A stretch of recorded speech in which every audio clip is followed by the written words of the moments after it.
Randall Rivera, director de Noticias Monumental. Bienvenidos a Minuto, nuestro programa de análisis y entrevistas aquí en Radio Monumental. Hoy en nuestro espacio, además de Radiografía Nacional, en donde en un inicio habíamos hecho un repaso por los temas principales de nuestro país, hablando con expertos sobre las problemáticas y las soluciones de problemas en particular. Pero desde hace ya un mes y una semana, hemos traído por semana un candidato a la presidencia.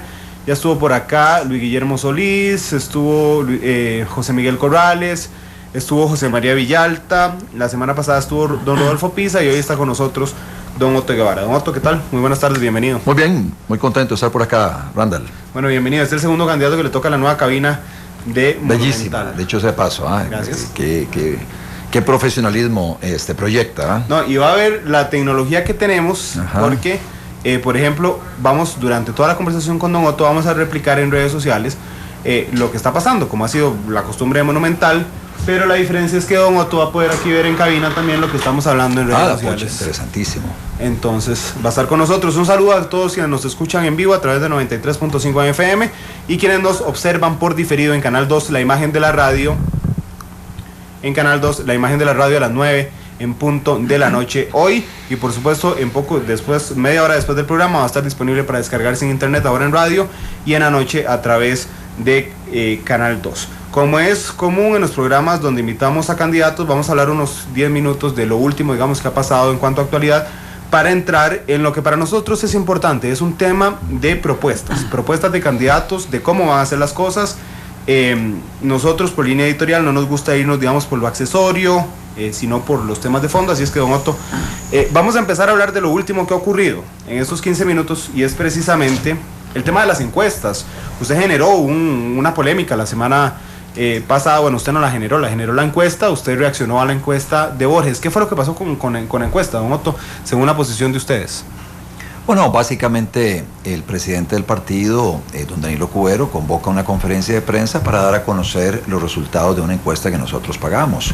Una encuesta en la que una de las preguntas, fue la última pregunta de ese cuestionario, se le somete a los votantes frente a una papeleta de 12 candidatos y se le dice: vote por alguno. El encuestador se vuelve, vota, la dobla y la mete en un sobre. Esa encuesta arroja que Johnny Araya tiene una intención de voto de 28% aproximadamente, Otto Guevara 17%, Villalta como 11%, y luego allá en un distante cuarto y quinto lugar tanto Luis Guillermo Solís como Rodolfo Pisa. Cuando usted elimina las personas que votan blanco o votan nulo en ese ejercicio, bueno, usted se da cuenta que Johnny Araya no llega al 40% del voto válido, y nosotros subimos al 21% aproximadamente. Lo que sí es claro es que hay un segundo lugar consolidado de parte de Otto Guevara, su equipo, el Movimiento Libertario, y acortando distancias con Johnny Araya, quien se viene cayendo encuesta tras encuesta en unas mediciones históricas que hemos venido haciendo de la intención de voto hacia él. Entonces lo que hicimos fue compartir eso, dar a conocer la encuesta entera, mostrar la factura que pagamos por la encuesta, y que los costarricenses se forjen, o sea, se hicieran una opinión en relación con el contraste entre esa encuesta y la encuesta que publica el diario Extra. Que de hecho Borges después salió diciendo que ustedes no tenían permiso, digamos que los contratistas no tenían permiso para dar a conocer algunos detalles privados. Bueno, eso no es cierto, porque si eso hubiera estado en un contrato donde dice que no se puede divulgar, entonces él podría alegar eso, pero básicamente lo que hay es una factura por un servicio brindado a una empresa inscrita ante el Tribunal Supremo de Elecciones, y además en el tema de encuestas el Tribunal Supremo de Elecciones ha dicho que las empresas encuestadoras están obligadas a suministrar toda la información a quien la pida, para darse cuenta de que no estemos ante una manipulación de la opinión pública a través de los datos. Sobre todo con lo que ha pasado en las encuestas en las últimas elecciones. Así es. Don Otto, la semana pasada tuvimos aquí a los candidatos a vicepresidentes de 4 de los 5 partidos con mayor intención de voto. Estuvo aquí doña Abril y don Telmo. Así es. A mí me llamó mucho la atención una respuesta de doña Abril, porque yo le pregunté a ella: preparamos una consulta particular para cada candidato, Y le pregunté a doña Abril que si ella me podía hablar de qué beneficios le encontró al libertarismo versus el social-cristianismo, que es donde doña Abril estuvo antes. Y en la respuesta me dijo que el partido dejó de ser, así lo señaló ella. No dijo dejó de ser, porque voy a cometer una... iba a fallar en la objetividad. Lo que dijo es que el partido no era de extrema derecha como lo pintaban, sino que se había corrido al centro en las últimas elecciones. ¿Por qué se corrieron al centro, Otto? Sí, nosotros a lo largo del tiempo, desde 1998 a la fecha, hemos ido haciendo ajustes en la institución, en el partido, ajustes en nuestra carta ideológica y obviamente también en el liderazgo nacional ha habido ajustes. Las canas que uno le van apareciendo en la cabeza no es por casualidad, es producto de experiencias acumuladas, sabiduría, maduración en relación con diferentes temas, y básicamente nos hemos dado cuenta a lo largo de 19 años desde que constituimos el partido, de que no todo es negro y blanco, que hay muchos grises y tonalidades de grises. Nosotros en agosto del año pasado hicimos una reforma muy importante en nuestros estatutos. Reformamos el artículo 3 de los estatutos, que tiene que ver con el marco de referencia ideológico y las principales propuestas de política pública. En esa parte, en las primeras 2 páginas que tienen que ver con la parte estrictamente ideológica, incorporamos 2 principios que son sumamente importantes del social cristianismo, de la doctrina social de la Iglesia. Uno es la dignidad de la persona humana, con eso arranca los postulados del movimiento libertario. Y 2 es el principio de la acción subsidiaria del Estado, que es otro principio que se deriva de las encíclicas papales que usted encuentra en toda la doctrina social de la Iglesia. Eso combinado con los otros postulados del libertarismo, como el concepto de libertad con responsabilidad o igualdad de derechos, el tema de la solidaridad, el tema de cuáles son las funciones del Estado, cuáles son las funciones de la sociedad, etcétera. Entonces, el movimiento libertario hoy es un partido que hemos denominado inclusive un partido liberal de centro, así nos definimos nosotros en los estatutos, y eso lo hicimos con el propósito de que nosotros nos definiéramos a nosotros mismos y le saliéramos al paso a personas que insisten en definirnos ellos a nosotros. Esto es lo que nosotros somos y nosotros nos definimos, está en el artículo 3 de nuestros estatutos. Y luego también en relación con unos temas que el Partido Liberación Nacional estuvo manejando en la campaña pasada, tratando de asustar a alguna gente que tenía la intención de votar por el movimiento libertario, en relación con nuestras propuestas de política pública en materia de educación pública y salud pública, nosotros dejamos muy claro en los estatutos en agosto del año pasado que nosotros lo que queremos es rescatar a la Caja Costarricense de Seguro Social, mejorar el servicio de salud pública, así como mejorar dramáticamente la calidad de la educación pública, porque vemos en el mejoramiento de la educación pública una forma de reducir la brecha entre personas con más dinero y los que tienen menos oportunidades y menos dinero. Si usted les da una buena educación a todos, estas personas tendrán más posibilidades de poder ascender socialmente, de dejar la pobreza, de prosperar en la sociedad. Entonces, esos 2 temas, el tema de salud pública o de educación pública, lo que busca es salir al paso a aquellos que de una forma maliciosa estuvieron divulgando que el movimiento libertario lo que quería era sacar del Estado al Estado de la educación pública o de la salud pública, privatizando todo eso. Eso es absolutamente falso y eso quedó inclusive inserto en nuestros estatutos para que no hubiera dudas. Y por eso es que doña Abril menciona eso. Nosotros somos un partido liberal de centro que recoge lo mejor del liberalismo con lo mejor de la doctrina social de la Iglesia, los funde y le estamos tendiendo un puente, sí, a muchas personas en la sociedad costarricense que comparten este pensamiento. De hecho, hubo mucha gente que los llamó privatizadores de todo. Eso era de la educación y la salud. ¿Cómo no? Exactamente, Randall. Eso fue durante la campaña pasada, fue algo espantoso. O sea, Liberación Nacional utilizó casi que 3 semanas de toda su inversión publicitaria precisamente para tratar de ponernos esa etiqueta en la frente. Y alguna gente efectivamente se asustó, inclusive le mandaban a través del mercadeo directo y correspondencia directa a los hogares, les mandaban transcripciones de escritos que habíamos hecho nosotros en 1994 sobre los temas, y nuestro partido ha evolucionado desde entonces, y como le digo, para evitar que otros nos definan, nosotros decidimos en agosto del año pasado, hace ya más de un año, incorporar a nivel de estatutos cuál es nuestro marco de referencia ideológico, así como las principales propuestas de política pública en todas las áreas: Ahí tenemos desde el tema de salud y educación que estaba mencionando, hasta el tema de por qué estamos a favor del comercio libre, por qué estamos a favor de la competencia en todas las actividades económicas, el tema de la sociedad de emprendedores, de la sociedad de propietarios, el tema ambiental,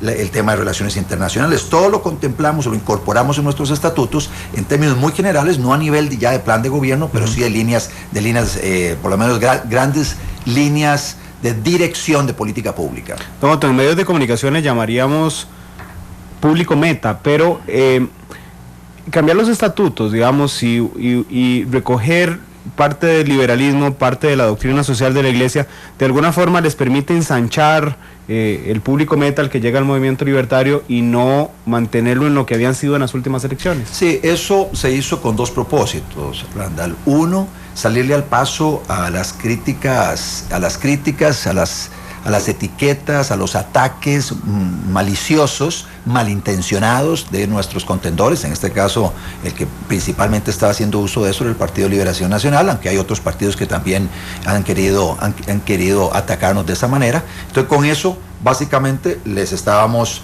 cerrando la boca en el sentido de que esto es lo que nosotros somos. Y aquí está, y lo pusimos por escrito, y esta es la constitución del movimiento libertario. Esto es lo que de alguna forma amarra el accionar político de todos los miembros del Partido Movimiento Libertario, regidores, diputados, eventualmente el presidente y los diferentes ministros que vayan a ocupar un cargo en el Poder Ejecutivo. Y por otro lado, lo que buscamos con eso es lo que usted bien menciona, es ampliar la base, a la cual nosotros estamos llegándole. Y de alguna forma vincularlo también con la esencia del costarricense. Yo diría que en estos momentos la plataforma programática del movimiento libertario, anclada en ese marco de referencia ideológico, corresponde perfectamente a la forma de ser del costarricense en términos generales. Siempre hay sus excepciones, pero en términos generales esa idiosincrasia del costarricense encuentra su expresión en las propuestas de política pública del Partido Movimiento Libertario y de alguna forma se deriva de ese marco conceptual ideológico que desarrollamos en el artículo 3. No fue sencillo, fue un proceso de casi 1 año y medio de discusiones a lo interno, etcétera, hasta que lo materializamos con la incorporación en los estatutos en agosto del año pasado. Porque había gente adentro que sí quería ser negro o blanco. Hay alguna gente desde que constituimos el partido en 1994 a la fecha, nosotros hemos tenido varios momentos, varios puntos de inflexión, y básicamente donde las personas más radicales han ido quedando en el camino. Uno fue el 2005, donde hubo en junio del 2005 una fuerte pugna entre el anterior secretario general del partido y este servidor de los costarricenses, yo buscando precisamente llevar el movimiento libertario un poco más al centro, y en aquel momento el exsecretario general buscando que el partido se mantuviera como un partido testimonial, pequeñito, radical, muy en blancos negros. Bueno, aquel pulso lo gané yo, como 6, 7 personas se fueron del partido. Luego hubo otro momento, ganamos otro pulso en ese mismo 2005, en relación con el tema del financiamiento de los partidos políticos, con el tema de otras reformas, como por ejemplo aceptar el endeudamiento público para hacer obras de infraestructura. Antes no se aceptaba, eso se empezó a aceptar a partir del 2005. En el tema de impuestos, antes era un no rotundo, y a partir del 2006 empezamos a cambiar para aceptar un sistema tributario más más transparente, diría yo, más neutro, tanto en renta como en ventas, es buscar un tipo de impuesto que no dirija el consumo, que de alguna forma no signifique una carga pesada para quien lo paga, etcétera. Pero ya se hablaba de la posibilidad de aceptar algún tipo de sistema impositivo, anteriormente no. Y luego el último gran punto de inflexión se da precisamente en el 2012. El año pasado, agosto del 2012, cuando se acepta este documento, y básicamente un par de personas nada más se opusieron. Realmente ya estaba bastante interiorizado en toda la estructura de partido que eso éramos nosotros. Somos un partido liberal de centro. Bueno, y de hecho nada más porque nos estaban preguntando en redes sociales, don Otto al principio hizo una aseveración a la doctrina social de la Iglesia y al papel subsidiario del Estado, tema que tocamos en el debate de vicepresidentes. En realidad lo que plantea la doctrina social de la Iglesia como papel subsidiario del Estado es que el Estado venga a llenar las necesidades que no se llenan por privados, es decir, que no sea la el primer protagonista en el desarrollo de la comunidad o de la gente, sino venga a llenar, digamos, los espacios vacíos que le están. Iba a ir a una pausa comercial, pero antes de volver con las propuestas, le pregunta a Cher González en Twitter. Don Otto dice, ¿cuál es su definición de dignidad de la persona cristiana? Bueno, nosotros decía que el primer postulado es la dignidad de la persona humana y que todas las políticas públicas tienen que girar en torno a la persona humana. Y básicamente eso, a diferencia de lo que son los estatistas giran en torno al instrumento, a la institucionalidad, a las instituciones, al Estado. Para ellos es más importante el Estado que las personas. Por eso ellos no se sonrojan cuando alguien tiene que esperar 5 años para que le atiendan, por ejemplo, en el sistema de la seguridad social, en la Caja Costarricense de Seguro Social. Bajo el argumento que si a todos los atienden, el Estado colapsa. Ellos lo que dicen es que ellos... No es la persona lo que está en el centro, es la institución. Entonces tiene que proteger la institución, no importa que la gente tenga que esperar mucho. Para nosotros lo más importante es la persona. Entonces, si la institución no está dando el servicio, deben buscarse mecanismos para que esa persona pueda encontrar la satisfacción de la necesidad muy urgente que tiene de atenderse, y que el Estado, a través del seguro médico, pague a quien le está brindando el servicio, a la persona que está en el centro de todas las políticas públicas. Y así es en absolutamente todo. En el tema de impuestos, la misma historia. En el tema de educación, la misma historia. No es la institución, lo que es verdaderamente importante es la calidad de la educación que recibe una persona. Si está recibiendo una buena educación o una mala educación. No es quién se le está dando lo más relevante, es si está recibiendo el servicio que consideramos nosotros deben recibir las personas. Una educación de calidad, un servicio de salud de calidad. A eso nos referimos cuando hablamos de la dignidad de la persona humana, y la persona humana como centro de todo el quehacer público. Y eso también es un recordatorio para que todos los funcionarios públicos entiendan de que son funcionarios públicos, servidores del público, y que es esa persona, el costarricense, que llega a requerir los servicios del Estado, quien está en una posición de jerarquía, básicamente casi que de jefe a subordinado, siendo que los funcionarios públicos son los subordinados de estas personas. No es al revés, como sucede lamentablemente hoy en muchas dependencias gubernamentales, que tratan a la persona que busca algún tipo de autorización, algún tipo de información, etcétera, como una persona a quien le están haciendo un favor. Los funcionarios públicos están obligados a brindarle un servicio de calidad a las personas. Y nuevamente eso tiene que ver con ese principio de la dignidad de la persona humana como centro de todas las políticas públicas del quehacer gubernamental.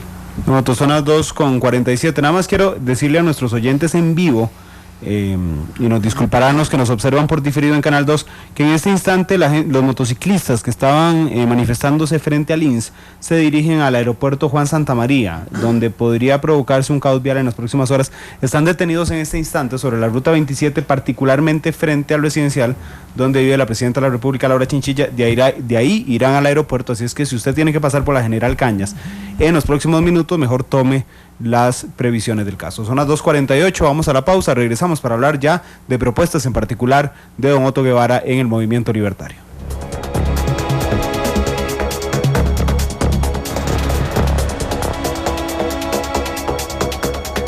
Son las 2:52 de la tarde, estamos con don Otto Guevara, candidato a la presidencia del movimiento libertario.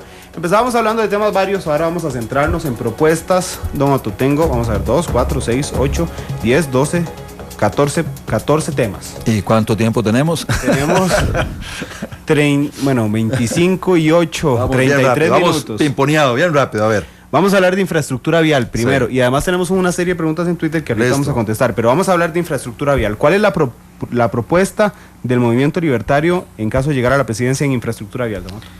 Bueno, para empezar, reconocer que tenemos en Costa Rica plata engavetada para hacer infraestructura vial. Lo que ha habido es una incapacidad de quienes nos gobiernan para poderla invertir en la infraestructura que requerimos. Entonces es abrir las gavetas, sacar esa plata y utilizarla en la que tiene que utilizarse. Eso para empezar.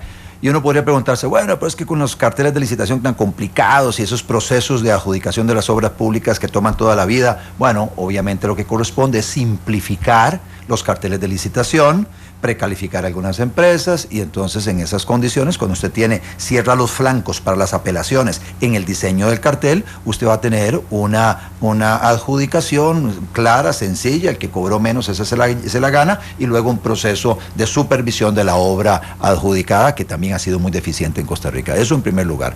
En segundo lugar, nosotros necesitamos hacer planeación de largo plazo en materia de infraestructura.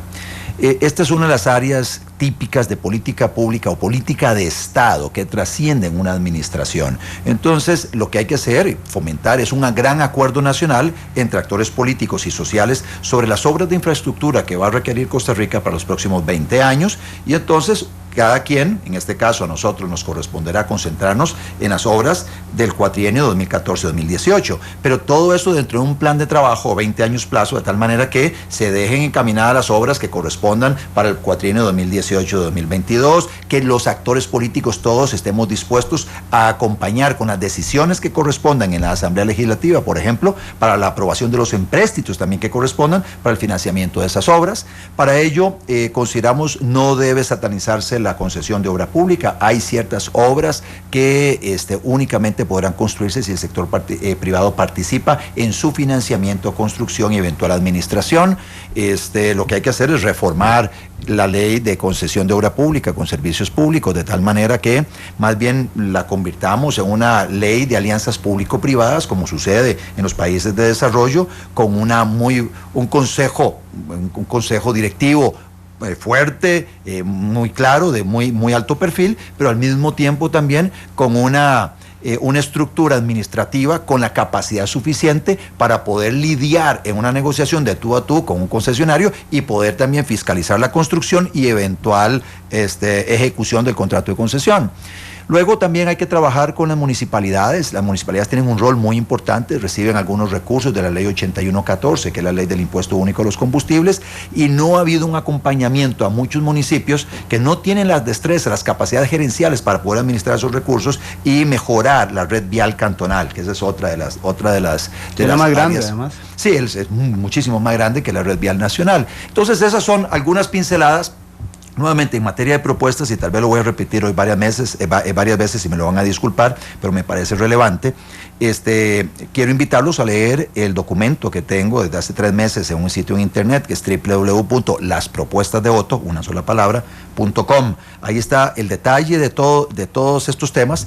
En el caso de infraestructura pública está en el capítulo 7, que tiene que ver con infraestructura, y luego hay una de estas secciones es infraestructura vial. Ahí está infraestructura eléctrica, de agua potable, infraestructura de infocomunicaciones, etcétera. Pero yo diría que en términos generales tiene que ver con eso. Es el plan nacional que se convierte en política de Estado para que se puedan priorizar las obras sobre a dónde vamos a empezar, utilizar los recursos que tenemos ya asignados, créditos aprobados, dinero engavetado, para de inmediato entrar a ciertas obras que requiere el país, refaccionar, cambiar la ley de concesiones para pasarla o migrarla a una ley de alianzas público-privados y hacer una intervención en el CONAVI-MOPT, porque no está funcionando. MOPT y CONAVI, ninguna de las dos está funcionando, eso no puede seguir como está, hay que intervenir de inmediato para que sea un órgano, un ente público mucho más ejecutivo que el que tenemos hoy. Pero no cerraría el CONAVI, ¿no? No, o sea, lo que haríamos sería, nuevamente, y así lo tengo en el documento, vamos a revisar, de acuerdo a la recomendación de los notables, el funcionamiento de todos los 4 consejos en los cuales se desintegró, se desagregó más bien el MOP, el CONAVI, el de Consejo Nacional de Vialidad, el de Concesiones, el de Transporte Público, el de Aviación Civil y el otro también el de Seguridad Vial. Son 5 consejos. Entonces la idea es revisar cómo ha sido el funcionamiento. No estamos contentos nosotros con el funcionamiento actual, y entonces la idea, y que tenemos que plantear seriamente la posibilidad de volverlos a fundir en el MOP y que cada una de estas áreas sea un director. Y entonces mucho más fácil la toma de decisiones, mucho más fácil la rectoría, porque se ha perdido la rectoría del MOPT.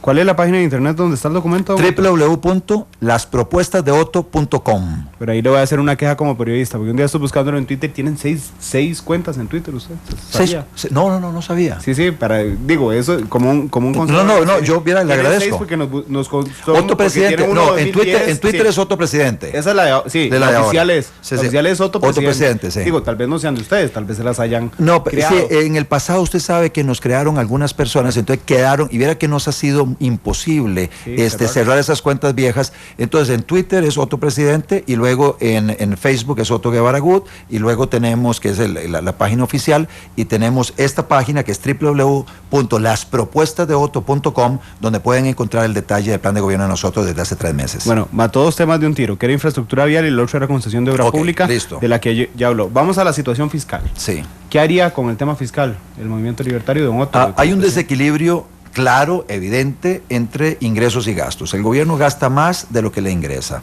y eso no es sostenible, por supuesto. Entonces, bueno, ¿cómo lograr balancear el presupuesto?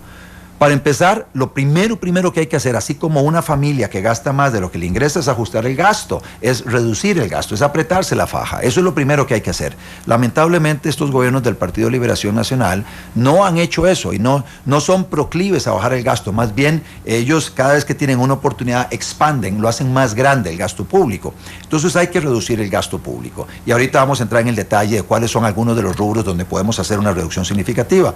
Por otro lado, hay que mejorar los ingresos. Y en mejorar los ingresos hay varios enfoques. Uno, que es el que nosotros favorecemos, que es a través de una mayor actividad económica. Si usted elimina, que es todo el primer capítulo de las propuestas de Otto.com, de cómo generar trabajo y oportunidades. Si usted elimina el montón de trabas que hoy existen y da el acompañamiento necesario gubernamental en muchas actividades económicas, usted va a tener una economía virtuosa, generando miles de puestos de trabajo. Las personas con trabajo van a tener dinero en sus bolsillos, ese dinero en los bolsillos dinamizan la economía a través de diferentes transacciones entre unos y otros, y eso hace que los ingresos del gobierno aumenten. Cuando hay una economía más dinámica, los ingresos del gobierno aumentan vía los impuestos que ya existen. Entonces usted tendría un incremento en los impuestos. La otra vía que está impulsando el Partido de Liberación Nacional y don Johnny Araya es la de aumentar los impuestos. Lo que dicen es: el gobierno está gastando más de lo que le ingresa, no vamos a tocar el gasto y vamos a meternos a aumentarle la carga tributaria a los costarricenses, meterle la mano en el bolsillo, y ellos pretenden meterle impuestos a la canasta básica, al arroz y los frijoles de la gente, al atún de la gente, pretenden meterle impuestos al kinder y a la escuela de los chiquitos, pretenden meterle impuestos a las citas médicas y a diferentes cosas, casi que a todo lo que se mueva. Eso lo que hace es empobrecer a la gente. Ese dinero que se le extrae de la bolsa a los costarricenses hace que haya menos dinero disponible para hacer compras en nuestra sociedad. Al haber menos dinero moviéndose en la economía, hay menos ingresos tributarios. La economía entra en una mayor recesión. Entonces, la ruta que ellos nos están señalando es una ruta clarísima hacia una mayor recesión y a un mayor desempleo y empobrecimiento de la sociedad costarricense. No debe ser esa la ruta que vamos a seguir, es la que nosotros estamos señalando, de una economía virtuosa, una economía que genere mucha actividad económica. Por otro lado, tenemos la parte de los activos. Tenemos algunos activos que podemos convertir en dinero y poder abonar a la deuda pública. Estos activos me refiero desde FANAL, esta empresa monopólica del Estado para la fabricación de alcohol etílico, para la fabricación de guaro. Consideramos que el Estado no debe fabricar guaro, debe abrirse el monopolio, y FANAL debe vendérsele en unas condiciones de largo plazo a las cooperativas, de tal manera que sean las cooperativas las que manejen esa industria, que le da un mayor valor a la producción de la caña de azúcar. Luego, por otro lado, consideramos que debe seguirse adelante en dar en concesión otros segmentos del espectro electromagnético, y con eso conseguir algunos recursos para lograr reducir brecha digital, que es tan importante en nuestro país. Y por otro lado, tenemos la explotación de un recurso natural que sabemos hay en Costa Rica, que es el gas natural, y si nosotros explotamos ese recurso, cambiando la ley de hidrocarburos para aumentar la regalía que recibe el Estado costarricense, pasándola de un 15 a un 50% del valor de lo extraído, con eso usted tendría también ingresos adicionales para el Estado costarricense.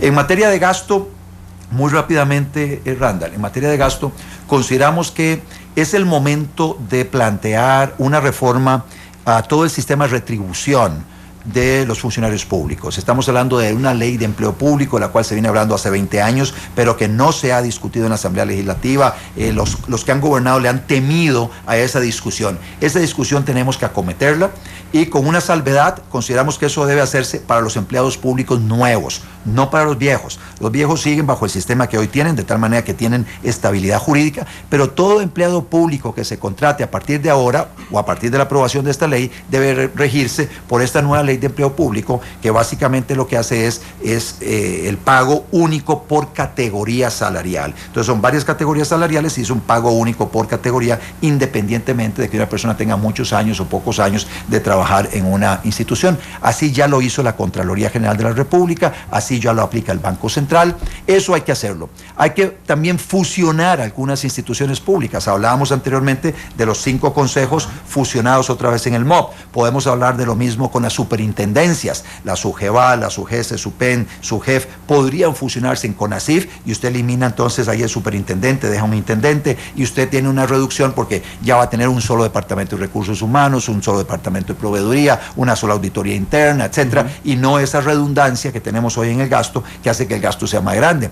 Luego hay que revisar programas. Hay programas que no se justifican y deben cerrarse, y esa es una realidad, fusionarse instituciones, cerrarse algunos programas, y obviamente a estas personas se les va a pagar todos los extremos laborales, y si usted tiene una economía virtuosa, donde estas personas puedan eventualmente incorporarse al sector privado, ya sea para iniciar un emprendimiento, para poder conseguir un trabajo, no va a haber mayor problema social en nuestra sociedad, sino todo lo contrario. Vamos a tener una reducción del gasto público, un incremento de los ingresos producto de una economía más virtuosa, mucha gente con trabajo, y en esas condiciones el Estado costarricense con más recursos va a poder invertir más en educación o más en obras de infraestructura o más en salud, donde las inversiones son deficitarias. Y ¿disminuiría usted, fuera de los casos en los que ha dicho, si no en la gran masa ya, la planilla del Estado, don Otto? Porque a uno se le para el pelo cuando ve la situación de la caja, por ejemplo, y uno ve que durante 4 años seguidos se crearon 6 empleos por día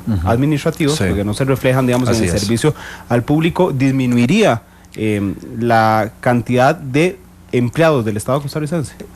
Nosotros, la primera medida, 8 de mayo, se congela el empleo público. O sea, no se va a contratar a nadie. Cero contrataciones. Ese va a ser su primer decreto. Bueno, no, el primero, que va a firmar varios el 8 de mayo. Son varios el 8 de mayo, pero el primero tiene que ver con eliminar un montón de trabas para que la gente pueda empezar a producir. Pero uno de los primeros que se van a firmar ese día tiene que ver con congelar el empleo público.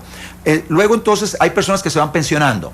La idea es que no aumentemos la planilla jamás del monto que tenemos hoy. Con una economía que va creciendo, el peso del sector público se va reduciendo.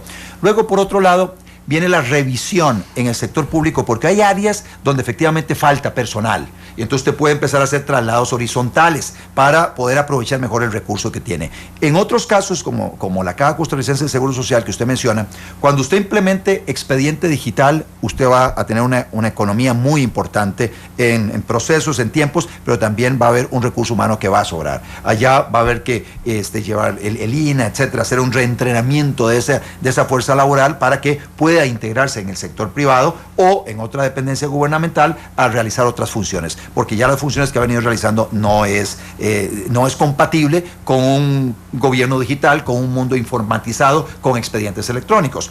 Pero luego además tenemos otro problema muy serio en el sistema de salud. Tenemos hospitales, tenemos quirófanos, tenemos enfermeros, enfermeras. Sin embargo, no se están utilizando al máximo de su capacidad los quirófanos, se utilizan solamente un turno. En algunos casos ni siquiera un turno, porque hay un problema con el aire acondicionado, porque no hay ciertos equipos, etcétera. Tenemos médicos, muchísimos médicos, algunos de los cuales no consiguen trabajo y están trabajando de taxistas o están trabajando en un call center, etcétera. Entonces, metieron muchos administrativos, como usted bien dice, en la administración pasada y principios de esta, en la Caja Costarricense del Seguro Social, sin que los servicios mejoraran para nada. Todo lo contrario, se han deteriorado. Pero tenemos médicos graduados que no consiguen trabajo, que podrían perfectamente estar incorporados en la caja, trabajando esos otros turnos o trabajando en los hospitales regionales donde también hay carencia de profesionales en medicina. Entonces usted puede pagándoles adecuadamente a estos médicos, incentivarlos para ir a trabajar al Tonifacio, al Monseñor Sanabria, al Hospital de la Anexión, al Hospital de Liberia, al de Quepos, en fin, los hospitales regionales, para que mejoren los servicios allá, además de dotar de los equipos necesarios que se requieren en estos centros de atención de salud,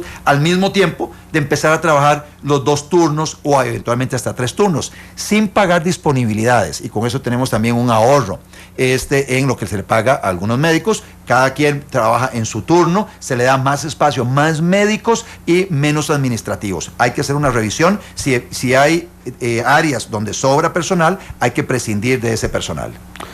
Don Otto, en el tema de los derechos humanos, vamos a 2 consultas, de hecho creo que ya estaban en Twitter, entonces vamos a aprovechar y las que vamos de una vez. En el tema de la unión civil homosexual...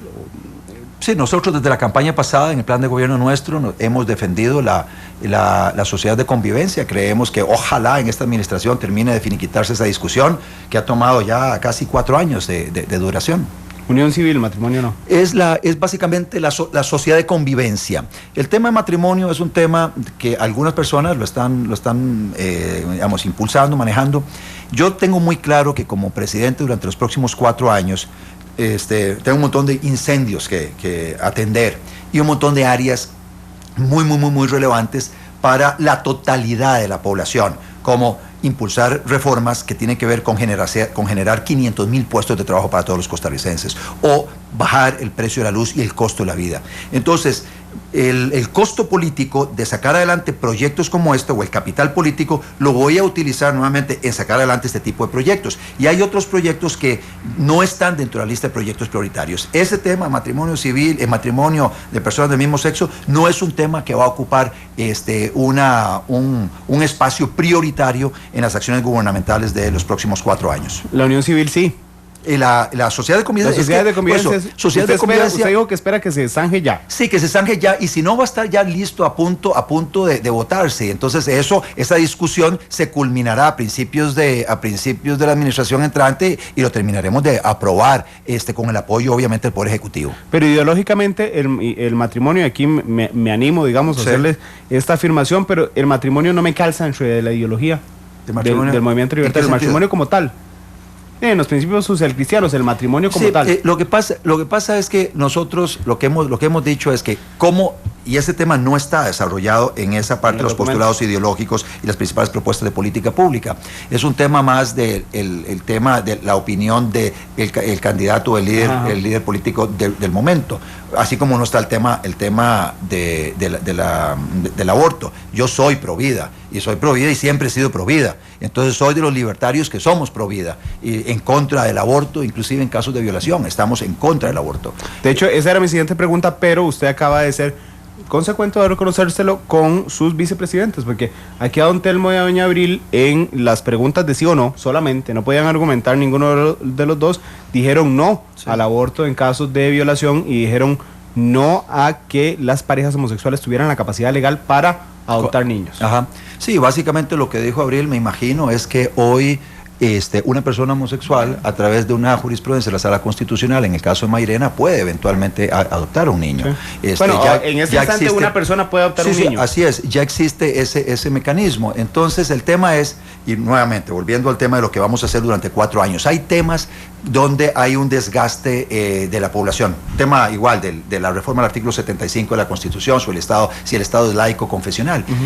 Obviamente yo opino que el Estado tiene que ser laico, y así lo tenemos en nuestro plan de gobierno. Si usted me dice qué nivel de prioridad va a tener en los próximos 4 años, mi respuesta es ninguno.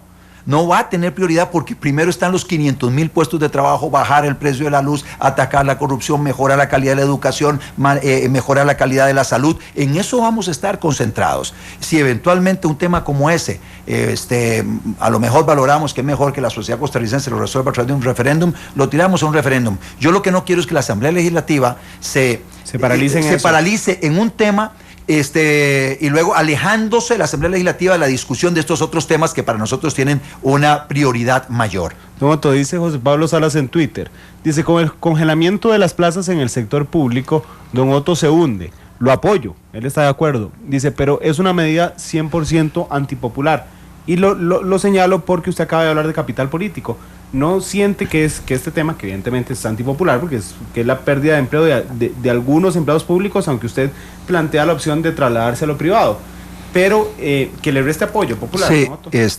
viera que hace poco estuve en un debate en la Universidad de Costa Rica y ahí, hablándole a los estudiantes de la Facultad de Ciencias Políticas, yo les decía que participo en campaña para compartir con los costarricenses lo que yo considero debe hacerse en Costa Rica. Yo no voy a tratar de adaptar un discurso para tratar de caerle bien a todos y tratar de que las propuestas sean lo más políticamente correctas para que todo el mundo las esté abrazando. Yo sé que las propuestas que impulso en algunas áreas tiene gente que está a favor y tiene algunas personas o muchas personas que están en contra, pero yo lo que quiero es que los costarricenses sepan que si votan por mí, sepan a qué se atienen, en el sentido, qué pueden esperar de una gestión gubernamental de Otto Guevara en relación con su pensamiento. Y yo no quiero venir a mentir a los costarricenses, es decir, que voy a hacer una cosa y termino haciendo otra. Realmente estoy comprometido en que no va a ser a través del empleo público como vamos a resolver el tema del desempleo, como lo pretendió hacer la administración Arias Sánchez o esta administración, incrementando la planilla pública en casi 60,000 funcionarios. No va a ser a través de esa vía. Vamos a congelar el empleo público y va a ser a través del sector privado, abriendo todas las posibilidades, quitando todas las trabas que hoy existen para que la gente pueda emprender, y en eso voy a necesitar la ayuda de todos los costarricenses para que me señalen a dónde hay alguna traba que le está imponiendo alguien, algún burócrata, algún reglamento, para modificar los reglamentos o hablar con estos burócratas para que todo el mundo esté en la sintonía de generar puestos de trabajo. Necesitamos que todo el mundo esté en el sector público viendo a ver cómo le facilita las cosas a quien quiere producir, a quien quiere emprender, a quien quiere crear un puesto de trabajo. No, son las 3:14, vamos a la última pausa comercial, regresamos con más de Minuto a Minuto. Minuto a Minuto, Minuto a Minuto, más allá de la noticia. Son las 3:18, regresamos a Minuto, está con nosotros don Otto Guevara, candidato a la presidencia del Movimiento Libertario, hoy hablando de sus propuestas en temas particulares. Nos quedan bastantes temas y nos quedan 8 minutos, así es que vamos bien rápido. Sí. La consulta de constitucionalidad de la Asamblea Legislativa de la Sala Cuarta, ¿la mantendría? Sí, me parece muy importante. Se ha sobredimensionado lo que es el papel que la consulta de constitucionalidad, que para, nuevamente, explicar a los costarricenses, es una instancia que existe entre la aprobación de un proyecto de ley entre primero y segundo debate, que requiere de la firma de 10 diputados para que estos 10 diputados le consulten a la sala si hay algunos artículos de esa ley que se aprobó en primer debate que podrían rozar con la Constitución. Y me parece que por la seguridad jurídica en Costa Rica, esa validación ha sido importante. Se ha ido relativamente pocas veces a lo largo de toda la historia de la Sala Constitucional desde 1989 que empezó a funcionar hasta ahora, se ha ido pocas veces si vemos la cantidad de casos que resuelve la sala, tanto en acciones de inconstitucionalidad como en amparos. Y hay una parte de las consultas que son obligadas, como son los tratados internacionales, todos van en consulta obligada a la sala. Así que la consulta facultativa debe mantenerse con la firma de 10 diputados para que consulten lo que consideren violenta la Constitución. Pero le agrego un matiz, que hayan votado en contra, porque hay un voto salvado de la sala este año, de la magistrada Calzada, que precisamente hacía ese matiz de que decía, bueno, mantengámosla, fue voto en minoría, eso sí, mantengámosla con 10 que hayan votado en contra. ¿O usted le es indiferente que hayan votado en contra? No, a mí me es indiferente.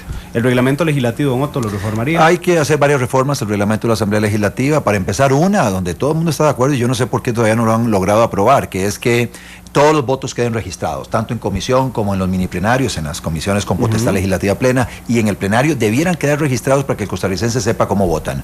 Cambiar los horarios de las sesiones ordinarias y extraordinarias, empezar en mayo sesiones extraordinarias durante 6 meses corridos y luego 6 meses corridos de las ordinarias, discutir el tema del quórum. A mi juicio el quórum debiera ser comitá más uno del cuerpo, si son 57 diputados, con 29 diputados debiera poderse sesionar, así como sucede en cualquier órgano colegiado. Si hay mitad más uno los presentes, y de los miembros del órgano colegiado, se sesiona. Esa es una reforma que yo haría, y luego reduciría un poquito el plazo del uso de la palabra en los casos no reglados, donde los diputados tienen derecho a hablar 1 hora, usted solo reduce la mitad y realmente no pasa nada. El rol de la Contraloría General. Hay que revisar algunas partes. Creo que la Contraloría se ha metido a coadministrar y eso es absolutamente inaceptable, inconveniente. El que tiene la responsabilidad de gobernar es el Poder Ejecutivo. La Contraloría es un órgano técnico de la Asamblea Legislativa, es un órgano auxiliar de la Asamblea Legislativa de fiscalización de la hacienda pública, del gasto público, y no debe participar entre si una carretera se hace de cemento o de asfalto, o si se hace un puente en elevado o un túnel. Ese tipo de decisiones no debiera la Contraloría involucrarse en eso. Son decisiones de política pública que le corresponden al Poder Ejecutivo. Hay que hacer algunos ajustes, pero bueno, también fortalecerla, porque la Contraloría es un órgano técnico que ha demostrado también tener un nivel de profesionalismo alto, que bien concentrado en lo que tienen que hacer, indudablemente ayudaría en la transparencia en el uso de los fondos públicos. Energías limpias. Tenemos que caminar aceleradamente hacia eso, y eso tiene que ver con la propuesta nuestra para bajar el precio de la luz. Si bajamos el precio de la luz, la única manera de hacerlo es a través de una apuesta a las energías limpias en un mercado abierto donde diferentes actores puedan producir con la fuerza del viento, puedan producir con biomasa, puedan producir con la fuerza del agua, puedan producir con paneles solares, con el calor del sol, con geotermia, con gas natural, en fin, con todas esas otras fuentes puedan producir electricidad en un mercado en competencia donde se venda la electricidad más barata y que el consumidor compre entonces esa energía eléctrica más barata, como sucede hoy en telefonía móvil, que gracias a la competencia tenemos servicios de telefonía más variados y más baratos. Y esa es una de las grandes diferencias que tenemos en el movimiento libertario con respecto a los otros candidatos presidenciales que básicamente le apuestan a seguir en el mismo... En la misma línea que tenemos actualmente, que es una línea de precios de la electricidad cada vez más altos. Educación. Educación requiere una sacudida al sistema educativo costarricense, porque lamentablemente la brecha entre la educación pública y privada se va ensanchando cada vez más, y con ello también la Costa Rica desigual va aumentando. Para lograr cerrar esa brecha, para lograr una mayor igualdad en nuestra sociedad y un mayor ascenso social, tenemos que ponerle atención a la educación pública. Desde la campaña pasada hablamos de una computadora para cada niño de primero a sexto grado, para los niños y los docentes y sus profesores. Estamos hablando en esta campaña adicionalmente, enfatizando en la necesidad de conectar a internet de banda ancha, simétrica, a todas las escuelas y colegios del país. También estamos hablando de ponerle atención al perfil del docente. Una de las grandes diferencias entre Finlandia, que tiene uno de los mejores sistemas educativos del mundo, y Costa Rica, es que es el cuerpo docente. Si usted invierte en los docentes, si usted le da las herramientas a los docentes, si usted dignifica al docente y usted tiene docentes con vocación, muy altamente motivados y capacitados, usted va a tener indudablemente una mejor calidad de la educación. Entonces ahí hay un tema en el cual tenemos que trabajar.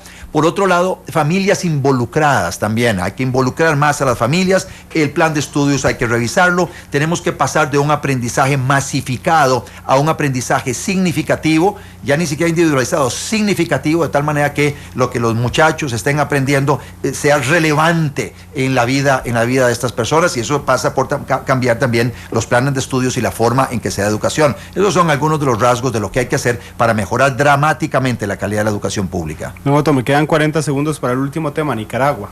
Nicaragua, ya tenemos una parte en la Corte Internacional de Justicia, eso hay que seguir allá, hay que invertir lo que hay que invertir para defendernos, ese es nuestro ejército, buenos abogados defendiéndonos a través de las herramientas del derecho internacional público, pero por otro lado, es nuestro vecino del norte y considero que debemos intensificar las conversaciones diplomáticas, nuestros cancilleres deben conversar y debemos ver la forma en que podemos hacer un desarrollo binacional para beneficio de las poblaciones de ambos países. Nosotros no podemos darnos el lujo de que por una situación que estamos viviendo, de esa invasión que está hoy en la Corte Internacional de Justicia, nos estemos inhibiendo de construir una agenda común en temas que pueden beneficiar a la población costarricense y también, de hecho, ese paso beneficiar a la población nicaragüense. Nosotros son las 3:25. Cumplimos todos los temas. Bueno, muy bien. Hasta ahora.